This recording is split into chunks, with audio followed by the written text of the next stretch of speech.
They said the turbines were dead, every last one of them.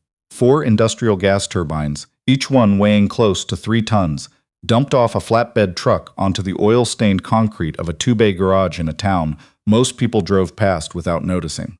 To the woman who signed the scrap order from a corner office 40 floors above the nearest engine, they were tax write-offs, failed R&D, numbers on a depreciation schedule. But the man who walked out of that garage in Briar Hollow, Ohio, wiping his hands on a rag that hadn't been cleaned since last Tuesday, he didn't see scrap metal. He saw 4 years of his life sitting on pallets in the October rain. If you want to know what happens when one man's quiet stubbornness goes up against a billion-dollar lie, stay until the very end. Hit that like button and drop your city in the comments. I want to see how far this story reaches. The truck came on a Wednesday, which Caleb Whitfield would remember later as the kind of detail that shouldn't matter but does. Wednesdays were his slow day. The garage saw maybe 2 customers on a good Wednesday. Mrs.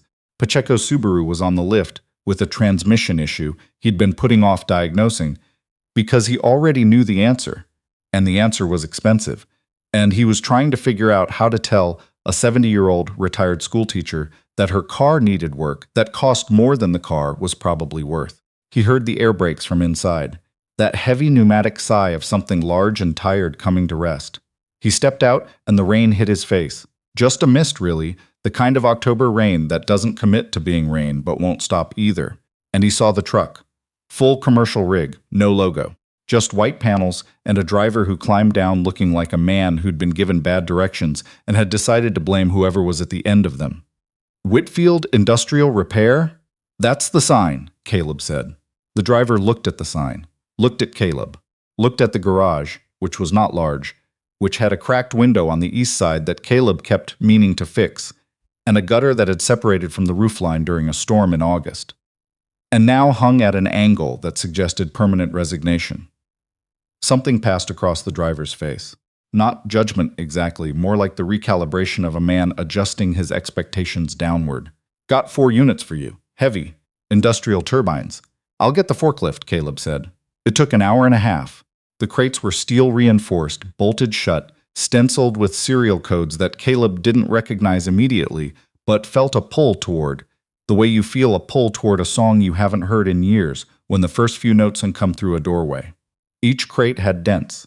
One had a gash along the bottom that told a story about careless handling, about someone who didn't think what was inside mattered enough to be gentle with it.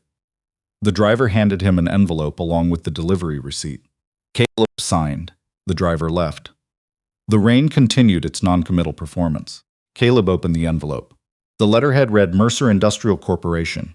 Disposal transfer recipient, Whitfield Industrial Repair, Briar Hollow, OSH contents. 4 prototype gas turbines, Kingfisher series. Condition, non-functional decommissioned. Classification, commercial discard. He read it twice. Then he stood very still in the rain for long enough that the mist collected on his eyelashes and he had to blink it away. Mercer Industrial. He hadn't spoken that name out loud in 5 years. Hadn't let himself. He'd seen it occasionally, the way you see the name of someone you used to love on a mutual friend's social media post. A flash of recognition, followed by the deliberate act of looking away. He folded the paper, put it in his back pocket. Found a crowbar, got to work. The first turbine was worse than the paperwork suggested. The combustion liner had a fracture that ran the length of the housing. 2 of the fuel nozzle assemblies were cracked clean through, which meant someone had either dropped it or hit it, because that kind of damage doesn't happen from mechanical failure. The control wiring was melted in 3 places, and the compressor blade assembly had been removed entirely, which was strange enough that Caleb stood there for 2 full minutes thinking about why someone would bother pulling a single component from a machine they intended to throw away. He crouched down, ran his thumb along the interior casing where the combustion section met the turbine housing. His thumb stopped. There was a mark, small, partially ground down, maybe deliberately, but not completely. 3 characters pressed into the metal with a modified hand tool he'd made himself from a dental pick he'd bought at a swap meet 11 years ago. CAW Caleb Allen Whitfield. He sat back on his heels. The garage was quiet around him, except for the rain on the roof and the ticking of Mrs. Pacheco's Subaru cooling on the lift. He looked at the mark for a long time. He pressed his thumb against it the way you press your hand against a door you're not sure you want to open. All right, he said to no one. Let's see what they did to you. Josie came home from school at 3:52, which was 4 minutes later than usual, which Caleb noticed because he noticed everything about his daughter's schedule the way some people notice stock prices or cloud formations. She dropped her backpack in the doorway with a thud that could be heard in the garage, and she appeared 30 seconds later with her jacket half off and a look on her face that meant she had something to say and was deciding how to say it. She was 10. She had her mother's jaw and Caleb's tendency to think about things one beat longer than most people. She was, in Caleb's considered opinion, the best person he'd ever met, and he was including every adult. There's a giant truck parked on the street, she said. It left already. The crates are still here. She walked past him toward the 4 steel containers lined up against the back wall of the garage. She stopped, looked at them with the evaluative squint she'd been doing since she was about 4. The same face she made at restaurant menus and math problems that weren't quite hard enough. These are big? Are those engines? Turbines. Similar idea, different application. She looked at him. You're doing the quiet thing. What quiet thing? The thing where something is a big deal, but you're pretending it's not because you think if you stay calm I won't notice. She tilted her head. I always notice, Dad. He looked at her. She looked back. She was right, and they both knew it. They're from the job I had before, he said. The one you don't talk about. I talk about it. You talk around it. There's a difference. He held her gaze. She held his. 10 years old, and she could outweight him in a staring contest and a conversation simultaneously. There are parts of it I'm still working out how to explain, he said. She considered this. Nodded once, the way she nodded when an answer was acceptable but temporary. Then she grabbed an apple from the mini-fridge in the corner and headed for the house. Mrs. Pacheco called, she said over her shoulder. She wants to know about her car. Tell her I'm working on it. She says you always say that. Tell her it's always true. He heard Josie laugh as the door closed, and he stood alone in the garage with 4 turbines and 3 pressed initials and a name on official letterhead that he'd spent 5 years trying to put at a distance that would stop it from hurting. He'd been 19 when he fell in love with turbines. Not engines, generally. Turbines specifically. The distinction mattered. An engine was a conversation between fuel and force. A turbine was an argument, a relentless, precisely calibrated argument between heat and metal and rotational physics that either worked perfectly or failed catastrophically, with almost nothing in between. Getting a turbine right meant understanding thermodynamics the way a musician understands harmony, not as theory, but as something you felt in your hands. He'd grown up in a town smaller than Briar Hollow, raised by a father who fixed agricultural equipment and came home smelling like diesel and rarely talked about anything that wasn't mechanical. Caleb had learned to strip a pump assembly by 15, built his first turbine modification from salvage by 19, and at 20, a man named Franklin Mercer had driven through town with a cracked exhaust system on his Lincoln and spent 3 hours in the shop while Caleb fixed it and asked him questions about thermal efficiency that most PhD candidates wouldn't think to ask. Franklin had given him a business card, had said, when you're ready to do this for real, call me. Caleb called 2 years later, drove 400 miles to an interview in the only collared shirt he owned, answered every technical question with the specificity of someone who'd been thinking about these problems since before he knew they were problems. Franklin Mercer had leaned back and said, you understand the work, Caleb. That's rarer than anyone tells you. Franklin had been the chief engineer at Mercer Industrial. He'd brought Caleb in, mentored him, protected him from the internal politics of a corporation that didn't always welcome a kid from a farming town who talked to machines more fluently than he talked to people. He'd championed Caleb to lead the Kingfisher turbine program, a 4-year development project that consumed every waking hour Caleb had and produced 4 prototype units that were, in his estimation, the finest work of his life. It was also the program that was running when everything came apart. There was a man named Donald Pratt, Chief Operating Officer, 11 years at Mercer Industrial, silver-haired, smooth-voiced, the kind of executive who called you son in a way that sounded warm and felt like being measured for a box. Pratt had smiled at Caleb in meetings, had praised his work publicly, had then, systematically, and with the patience of someone who understood that the most effective destruction is the kind that happens slowly enough to look like weather, worked to ensure that the credit for Caleb's engineering was diffused across teams and processes and never quite landed on the person who'd actually done it. When Caleb's wife Beth got sick, pancreatic, stage 3 by the time anyone caught it, Caleb applied for a medical hardship advance against his compensation package, a provision in his contract, his legal right. Pratt denied it on a procedural technicality. Caleb escalated. Pratt delayed the escalation for 6 months through a series of administrative deferrals that were just plausible enough to not be obviously malicious. By the time the deferral chain ran out, Beth had been through 2 rounds of chemo, and Caleb had emptied every account they had. He filed a formal complaint. 3 weeks later, he was terminated. Conduct concerns. Proprietary information risk.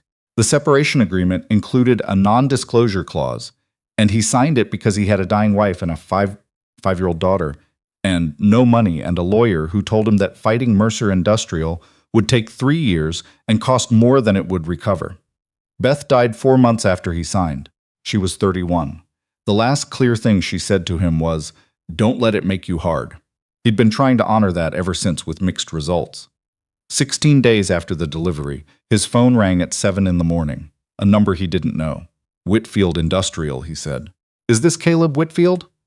A woman's voice, professional, controlled in the way of someone who expected to steer every conversation she entered. "My name is Sloan Mercer. I'm the CEO of Mercer Industrial Corporation." Caleb stood in his kitchen with coffee halfway to his mouth. "I'd like to come inspect the disposed units," she said. "Verify the transfer documentation." "You want to come look at your garbage?" he said, a pause. "Excuse me? That's the classification on the paperwork. Commercial discard. Your company called these turbines garbage." The pause stretched. Then carefully, "I'm not here to dispute your rights over the assets, Mr. Whitfield. I'm here for a routine inspection." "Friday afternoon?" "I'll be here," he said. She arrived at 1:51 on Friday in a car that cost more than his garage earned in 2 years. She was 31, dark-haired, wearing a gray blazer and practical heels, carrying a leather portfolio. She looked at the garage the way people looked at places that were smaller than they'd expected. Not with contempt, with recalibration. Then she looked at the turbines. 2 of them were open on stands.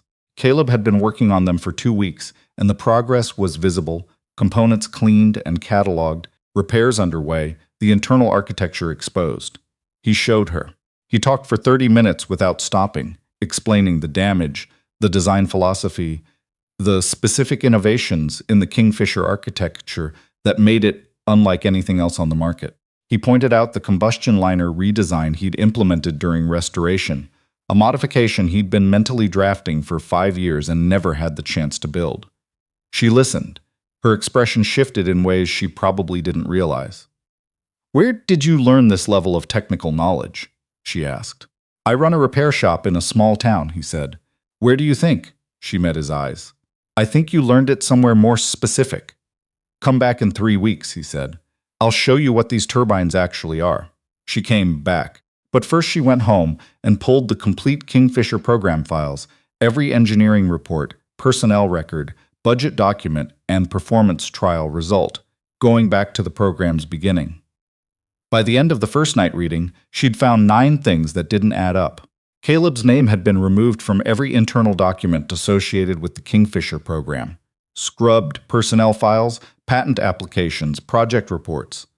Someone had processed a formal administrative action to erase him. The performance trials that had been used to justify killing the program, the ones that showed the turbines failing, had been run against testing parameters that were changed 6 weeks before the trials.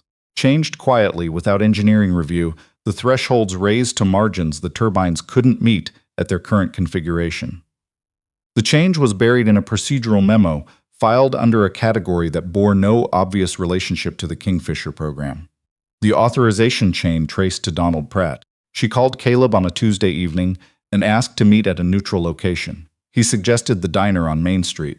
They sat in a booth near the back, coffee in heavy ceramic cups. Walt Dietrich, the town pharmacist who functioned as Briar Hollow's unofficial intelligence service, sat 2 booths away with his crossword puzzle and his ears. "Your name was removed from everything," Sloan said. "Every record. I suspected," Caleb said. I didn't have access to confirm it. Who authorized it? In the records you found? The trail leads to Pratt. Every thread. Caleb's hands tightened around his coffee cup. Just slightly. Just enough. She showed him the testing protocol documents, the fabricated parameters, the quiet modification that had been designed to make failure inevitable. The turbines didn't fail the real requirements, he said. They failed requirements that were manufactured 6 weeks before the test, she said, by someone who knew exactly what margins to set. He told her about the competing vendor contract, the outside turbine supplier that Pratt had a financial stake in through an undisclosed consulting arrangement. If Kingfisher succeeded, that contract would have been terminated. If Kingfisher failed, Sloan finished, the outside contract continued, and Pratt's stake grew. It's a theory, Caleb said. I never had the proof. I might, she said quietly. Then she told him about her father. Franklin Mercer had died 14 months ago. Heart attack in his office on a Thursday. He'd been 63. Sloan had been running the company since, carrying the weight of it, with the controlled efficiency of someone who'd inherited a machine and was still learning which parts of it were broken. In Franklin's private files, flagged for his attorney but never delivered, because the estate process took too long, she'd found an unfinished document, a letter to the board. It described the financial irregularities, the testing protocol fraud. What had been done to Caleb? The last paragraph read, Caleb Whitfield built the most significant engineering achievement this company has produced. What was done to him was not done with my knowledge and will not stand. He deserved better from us. That failure is mine as much as anyone's. Caleb read it twice, closed the folder, sat with his hands on his knees for a long moment. He found out, he said. He left you a voicemail, Sloan said. Didn't he? 6 months after I was let go. I was in a hospital waiting room when I heard it. Beth was in surgery. He paused. I told myself I'd call back when things settled. Things didn't settle. He kept looking after that call. He kept digging. He was going to fix it. And then he ran out of time. Yes. The diner moved around them.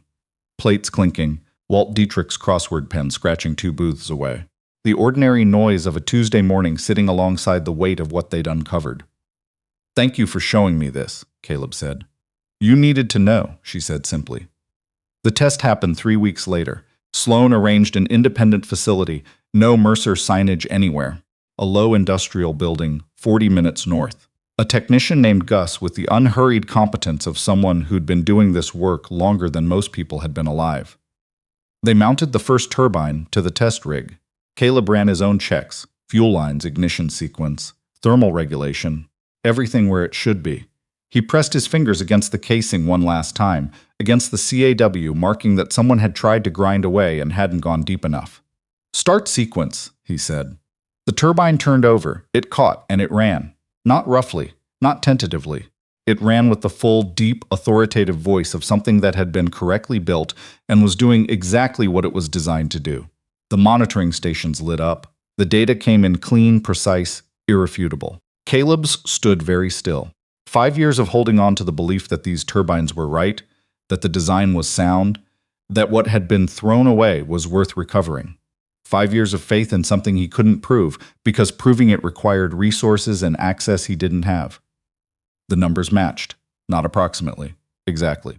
The modifications he'd made during restoration showed an 11% improvement over the original projected output. Gus approached with a tablet. Mr. Whitfield, these numbers are... He paused. These are exceptional. Run the full protocol, Caleb said. They ran everything, every test confirmed. By afternoon, the bay was quiet, and Caleb sat in a metal chair against the wall and felt very quietly hollow in the way that sometimes follows the resolution of something you've been braced against for years. Sloan sat next to him, not across, next to. My father was right about you, she said. He was right about the turbines. I was just the one who built them. That's the same thing. 3 weeks later, Sloan walked into a boardroom on the 17th floor of the Mercer Industrial Tower with 4 things: her father's unfinished document, the financial records of Pratt's consulting arrangement, the falsified testing protocol, and the complete test data from all 4 turbines. Caleb sat along the wall, not at the table, present but not performing. He saw Pratt the moment the man walked in. 62, silver-haired. 11 years of polish and positioning. He glanced at Caleb the way you glance at furniture. Sloan presented without preamble. Financial records first. The undisclosed consulting arrangement worth $3.6 million over 6 years. Then the testing protocol modification, the fabricated parameters, the authorization chain leading directly to Pratt's office. Then Franklin Mercer's letter. The room read it in silence. Caleb watched Pratt read it and saw the exact moment when the man understood what he was looking at. Not a threat to manage. Something written by a dead man that couldn't be buried. Pratt tried. He characterized the financial arrangement as pre-existing, called the protocol change a legitimate safety adjustment, suggested that Sloan was exceeding her authority. Gerald, Sloan said, and she said it without any of the deference his tone was implying she should feel. Stop. He stopped. The vote to suspend Pratt's authority was 9-2. After the room cleared, Caleb stood at the window with Sloan, looking out over a city that didn't know or care what had just happened 17 floors above it. The turbines, she said. The other 3. If we revive the program. I was always going to finish restoring them, he said. That was never the question. What do you want going forward? I have a garage in Briar Hollow, he said, and a daughter who has a life there. A school, a soccer team. I'm not moving. I'm not going back to being in a glass building while she gets raised by circumstance. He paused. But a consulting arrangement, technical advisory, remote monthly reviews. I'm there when the turbines need me. I'm home when she needs me. That I'll consider. The compensation the board voted to restore, he added. I want it structured as an education trust for Josie, not a lump sum to me. The money that was withheld while her mother was dying, I want it to do something for her. Something moved across Sloane's face that she didn't try to contain. That can be arranged, she said. Easily. Josie turned 11 in December. She wanted a bonfire in the backyard and a specific chocolate cake she'd seen in a magazine at Mrs. Pacheco's house, and to invite 5 friends whose names Caleb wrote down and still managed to partially transpose when he called their parents. Sloan came. She brought a book on aerospace engineering written for young readers that she'd clearly spent time choosing. Josie received it with the unperformed delight of a child who recognizes when a gift was actually thought about, and Sloan looked quietly pleased in a way she probably didn't know was showing. The bonfire took Caleb 4 attempts to light because the wood was damp and the wind kept shifting. Josie offered commentary from a lawn chair. Her friends offered no practical help, but considerable enthusiasm. Sloan stood next to Caleb during attempt 3 and started to say something, and he said no, and she closed her mouth, and the fire caught on attempt 4, and neither of them acknowledged this verbally. They stood around it in the cold. Josie and her friends arguing about optimal marshmallow technique. Mrs. Pacheco in 4 layers of clothing. Rudy Vance, a retired Mercer engineer who'd helped with the restoration of the remaining turbines, whose wife was already deep in conversation with Mrs. Pacheco about something that involved strong opinions about local zoning. Sloan appeared at Caleb's elbow with 2 cups of cider. He took one. She's happy, Sloan said, nodding toward Josie. She usually is. She gets that from her mother. Beth was happy in a way that didn't need conditions. That's not common. No, he agreed. It isn't. They watched the fire. The silence between them was comfortable, the way silence gets when enough real conversation has happened that quiet no longer needs filling. I've been thinking, Sloan said, about the way I've been running the company. My father worked 18-hour days for 30 years. He built something remarkable and missed everything that wasn't the building. I've been doing the same thing. You're not him, Caleb said. No, but I was becoming the version of him that I resented. She was quiet. And the document he wrote about you. He wrote about Caleb Whitfield with more feeling than I can remember him bringing to anything involving me directly. She said it without self-pity, just an observation. He was better at caring about things than showing he cared, Caleb said. I think you inherited that. She looked at him. You might be right. I'm not always right, but on this one I think so. She almost smiled. It changed her face entirely. Josie's materialized at Caleb's side with the sudden appearance she'd been doing since she could walk. She looked between them with the evaluative gaze of a child paying more attention to adult dynamics than adults ever account for. You're not eating anything, she said to Sloan. I have cider. Cider is a drink. She held out a marshmallow stick. Here. Sloan took it. Thank you. You have to hold it lower. Dad always holds his too high, and they never actually toast. They toast, Caleb said. They get lukewarm. Josie said, and returned to her friends with the serenity of someone who has delivered a correct assessment and requires no validation. The Mercer Industrial Turbine Program relaunched in March. Caleb didn't attend the press event. Press events were not something he had any interest in attending. Rudy represented the technical team. The 4 Kingfisher turbines, Caleb's turbines, his initials pressed into each housing, were presented as the foundation of the revived program. A journalist called The Garage. Caleb spoke to her for 20 minutes, answered her technical questions precisely, declined to characterize his feelings about the past 5 years in the way she kept inviting him to, told her the most important thing to understand was that the turbines worked exactly as designed, and that the rest of the story was a consequence of that fact, meeting certain other facts. Walt Dietrich brought the article to the diner the following week and read it aloud to everyone within earshot, which was everyone in the building, because Walt had a voice that carried like a church bell. Josie read it and said, "They spelled your name right, but they got the thermal coefficient wrong." "I know," Caleb said. "Are you going to correct them?" "No." "Why not?" "Because the story they got right matters more than the number they got wrong." The first competitive deployment was in September, a power generation trial at a facility 2 states over. Caleb drove with Josie, 5 hours with stops. She read for the first 2 hours, asked questions for the third, and fell asleep for the last stretch, waking immediately when the truck stopped, alert as if sleep had been a voluntary and brief interruption. They watched the turbine run its trial sequence from the monitoring station. The Kingfisher performed exactly as designed.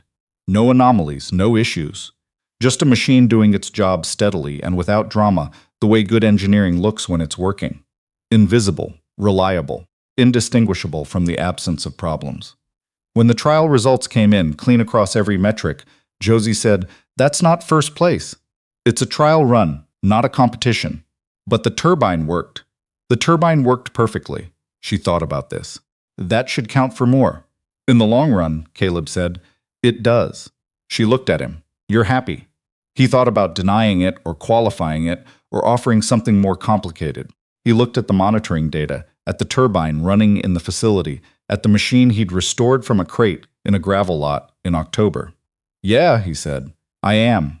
One evening in late summer, Caleb was in the garage after closing, doing maintenance on his own tools, when Josie came in with 2 mugs of tea, oversteeped the way she always made it. She climbed onto her stool and sat. "What are you thinking about?" she said. "Why?" "You have the quiet thing again, but it's different from before. Before it was heavy. Now it's just like you're thinking about something real, but it's not a problem."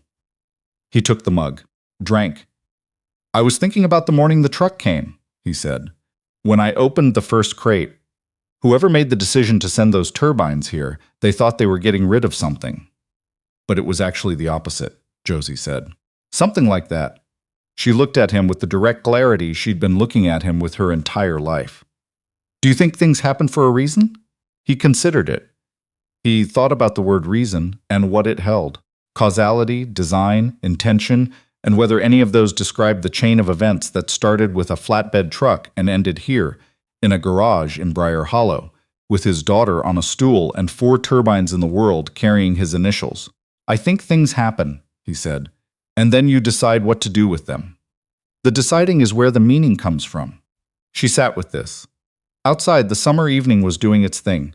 Warm air, someone's lawnmower, the specific quality of late August light that makes ordinary things look like they matter. "That's a good answer," she said. "I've been working on it for a while." She smiled her mother's smile, his stubbornness behind it, and drank her tea, and they sat in the quiet of the garage that was their place, in the town that was their town, as the evening settled around them without requirement or condition. And the man who had built something that the world tried to throw away decided that this, exactly this, was enough.